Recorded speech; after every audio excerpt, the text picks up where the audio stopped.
C'est un ouvrage qui donc analyse la comédie musicale hollywoodienne du point de vue des représentations, et notamment des représentations de genre.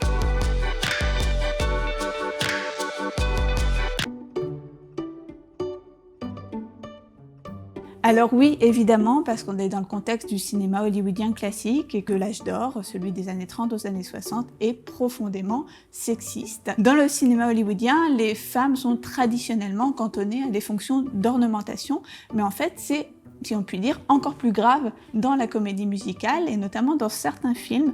Je pense par exemple au film de Busby Berkeley. Dans ces films, les femmes sont littéralement des spectacles, des ornementations que le réalisateur va s'amuser à composer pour en faire des figures kaléidoscopiques. Ça signifie pas pour autant que certaines interprètes féminines n'ont pas pu s'émanciper au sein du genre. Un des exemples de stars féminines de comédie musicale que j'ai traité dans mon livre, c'est le cas de la danseuse Eleanor Powell, qui était vraiment une très grande star dans les années 1930. Eleanor Powell s'est illustrée par son style insolite, et un style qui empruntait beaucoup au code du masculin. Elle faisait des acrobaties, ce qui était alors quelque chose de réservé aux hommes.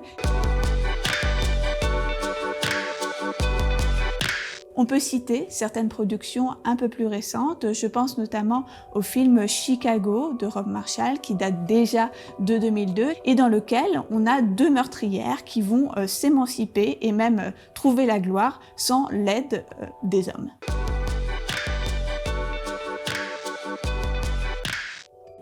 Eh bien, je pense que ça tient au plaisir, en fait, au plaisir particulier que donne la comédie musicale.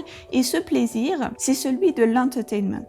On a souvent traduit ce concept en français par le terme de divertissement, mais en fait c'est quelque chose d'un peu plus complexe, une force vraiment qui saisit le spectateur et le plonge dans un état d'euphorie. Je pense que c'est en grande partie lié aussi au pouvoir tout simplement de la musique et de la danse qui permettent de transmettre des choses que la parole simple ne peut pas transmettre. C'est d'ailleurs un topos classique de comédie musicale que lorsqu'on n'arrive pas à dire quelque chose, eh bien on se met à le chanter ou le danser.